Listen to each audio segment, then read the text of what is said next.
So I mean, if there's any other ones that we want to look at, does that priority list kind of sound good to the council for moving forward? Okay, that's all I have on that one. City attorney bills and procedures for hiring, Mayor VanRisseghem. You can do request for proposals first. Oh, okay, well, yeah, I guess so. I crossed that one off. Request for proposal. Yeah, request for proposal for the city administrator search. I put a document in front of you, attached to your packet, on a draft RFP that you could use for a search. The last page shows the various companies that are out there that do that, certainly in Minnesota. You notice that the top one there, David Drown, which would be Associates. David Drown Associates, he's in Upton Avenue, South Minneapolis. David Drown obviously you're well known to you. He's done your financial advisory work for many years.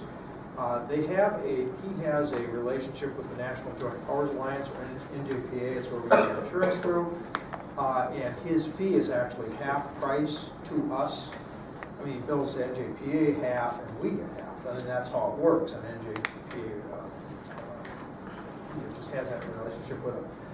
When I noted up there in the information at the beginning of the meeting when we talked about search firm for city administrator, the 7,000 one was David Drown. They just started this business probably 2-3 years ago. They haven't been doing it an awful long time, but they've done a lot of them. I know that. So I think you have two ways to go. You don't have to bid out professional services like this. It does provide you some, certainly some cover. If someone complains that you didn't bid this out, you just went with this person, but you don't have to bid it out. So, I mean, you can pick the list, or we can send this out. Expediting it, you just say we want David Drown to do it, and work it out with them. So, otherwise, if you're going to send the RFP out, it's basically ready to go. You probably wouldn't get proposals back maybe till the second meeting, I should say, in December, and then you get started at the beginning of January, which isn't a bad time of year to get started anyway. People looking for jobs may not be looking around at Christmas time. I will say that the number of candidates you get, is going to be critical. Maplewood, I don't know if you saw anything in the paper this week, Maplewood has had some pretty big problems from their council staff relations over the years. They did a national search. They got 3 applicants. 3 applicants, and they're paying $130,000 or something like that for the job. So it's not like they're only paying a little bit in their Maplewood, but 3 applicants in that big of a search. So, just cautioning to say, Hutchinson just hired one. I know Hutchinson just hired one when I was down there last week. I failed to, huh? I wonder who they used. I didn't look and see who they used, but I think they had 12 or 13 applicants. Okay.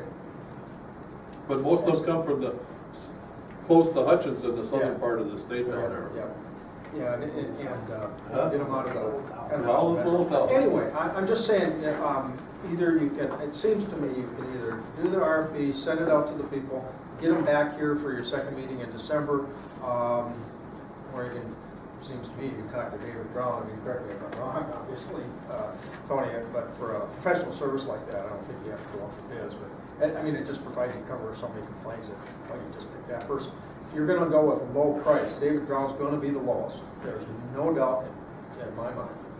It's going to be the lowest. Another thing to consider here is when you want making this decision, if you carry it over into January, then the new council members can be a part of this and a working relationship with the new You don't want the one part So starting. if you rush it through right now, just take care of it. I kind of think maybe they should be a part of the decision making. Yeah, certainly there's that, and there's a lot of prep work. You've got to go through the job description. You got to decide what you want this person to do in your community. It may not be everything that the city administrator did before. It may be a bunch of different things, a bunch of new things. We talked about financial work last week. So I'm not advocating you rush it, I'm just giving you some options. I brought it up at a meeting not too long ago when we had been in Royalton, when Anna Gruber from National Trust Powers spoke to us, and I brought you the information here and told you that they're doing it for free. They're not doing it for free. I asked Anna about that. Well, why did she tell us that? I don't know that. I did ask Anna that specifically, and she said, no, it's not free, it's half price, and it's David Brown. He's the guy. So, She told us it was no Well, cost to the city. And I think we need to go out for bids, just because of the simple fact, it's the public, they're looking at us on a continual basis, and if you don't give others an opportunity, then it's looked at that these things were set up and we're doing things under the right. cover or whatever. So I think that we need to at least go out for bid. If David turns out to be the lowest, then great, because I think we're all familiar with David. But I think that we need to be honest to the public, we need to be going out for bid on these things. And then this council right here still is voting if they're gonna put it in the budget or not.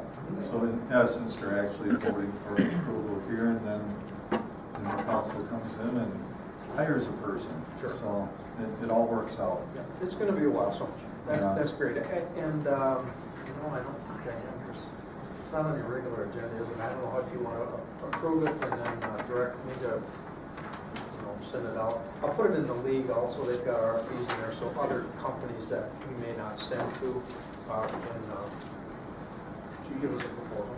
Make it under G. Okay.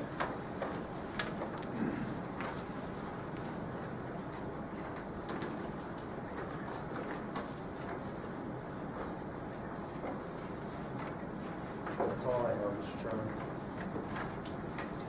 On that topic. And we'll go on to the next one. Mayor? Yeah, I actually made a request for this, first of all, for a copy of the city attorney bills, looking at a breakdown in council usage of Tony's services.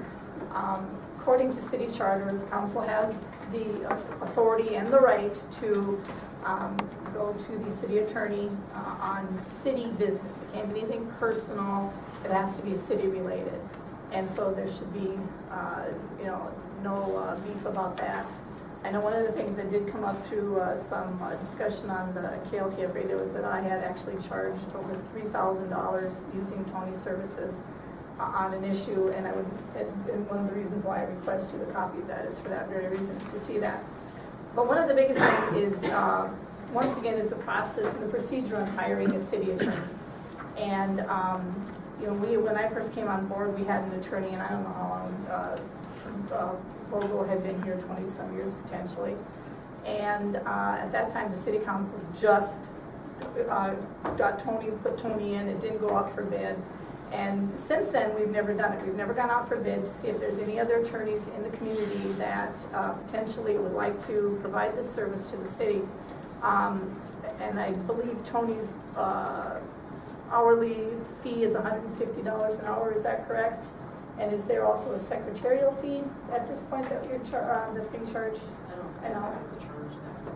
Okay, but but the potential's there, correct? It's in the retainer period. Yeah, so it's $150 an hour, and then what's the retainer for the secretary?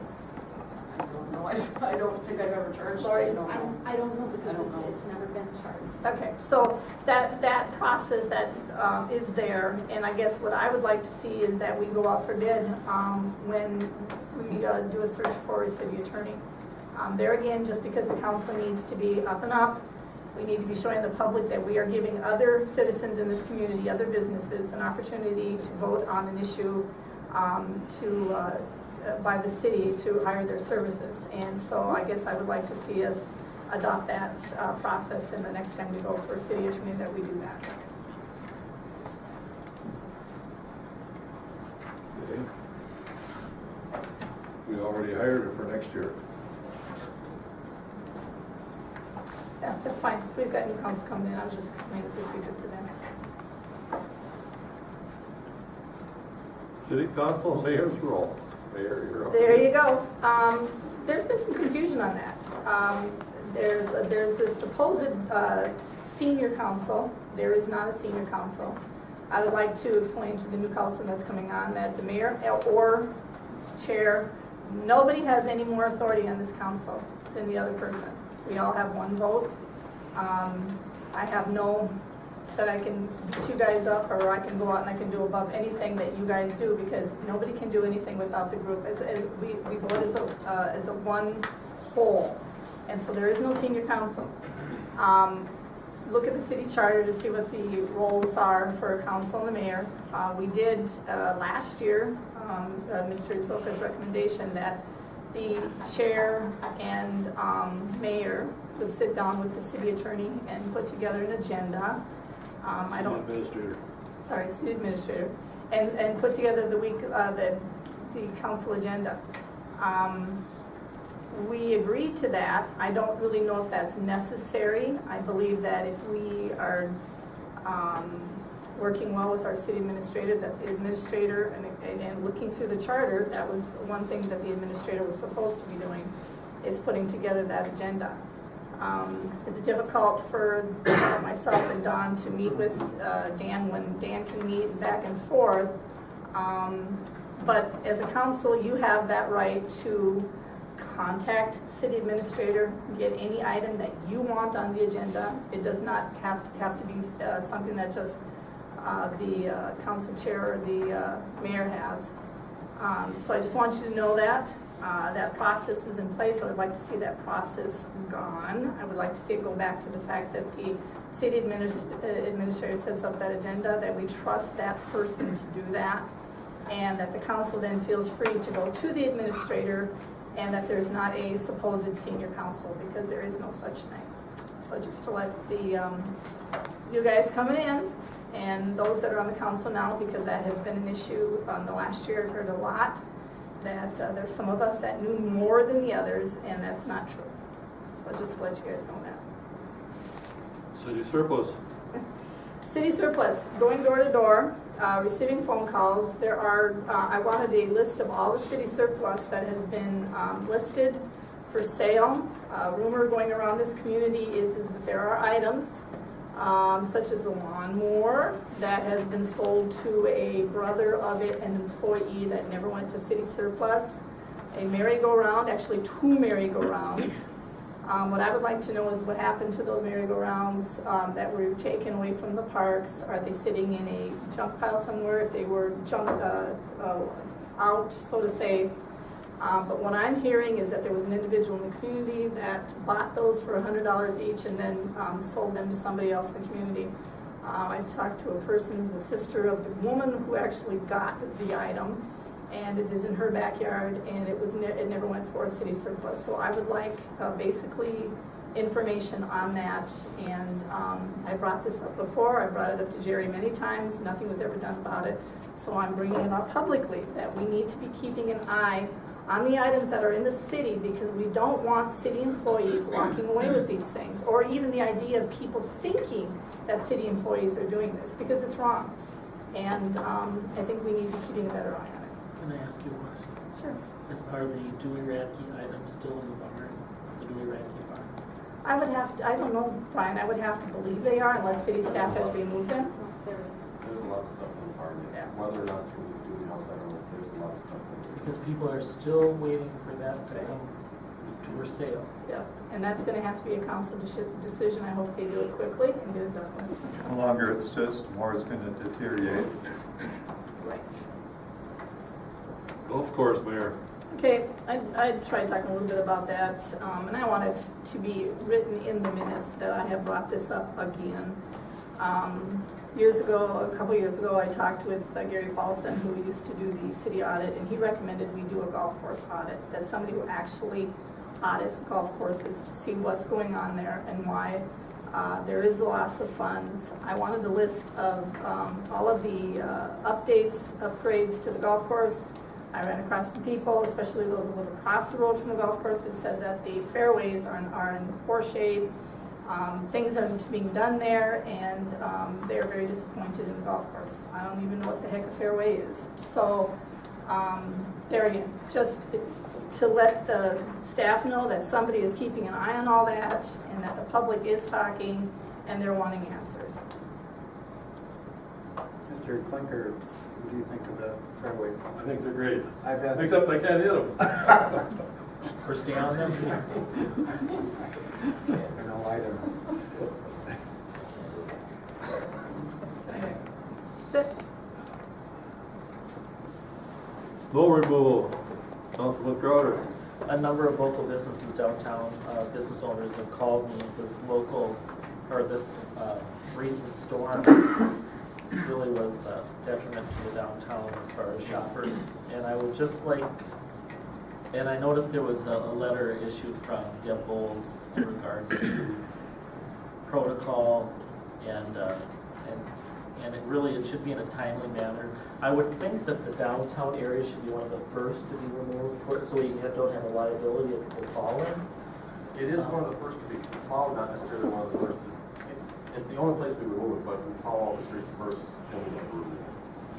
And in terms of the snow removal, I'll have to, apologize a bit for that one, because part of it was, myself, as far as being this is the first snowfall I came through.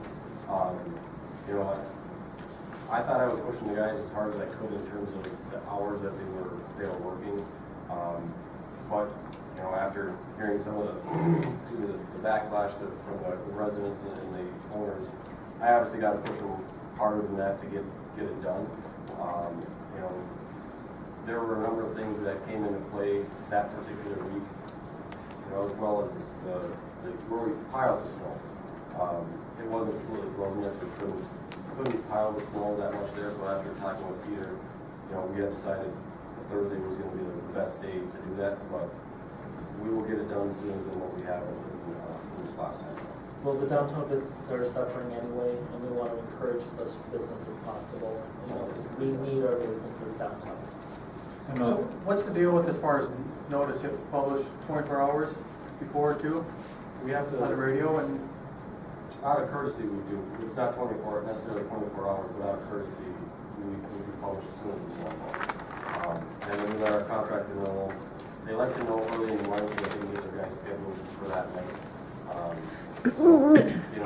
We try to get it out there as soon as we can. On Wednesday, Peter and I had talked and decided that 24 hours is kind of what we were thinking to give people homes, but we're going to have to shorten that time frame up because the expectation was to get it done Wednesday night and Thursday night as opposed to Thursday and Friday.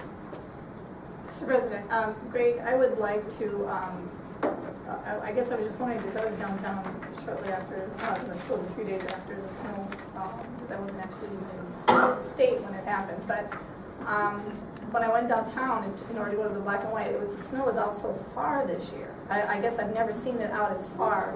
And then to park, we were actually parking in the bike lane, but even over into the street. So when you got out of the car and you couldn't get through those snowbanks to get onto the sidewalk, you had to walk along that bike lane line, which was dangerous. And that probably was That's okay. that probably would have been like on a Wednesday when we did that.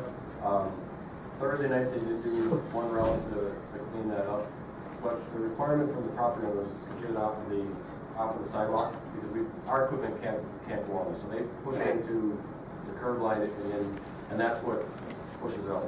10 inches of snow.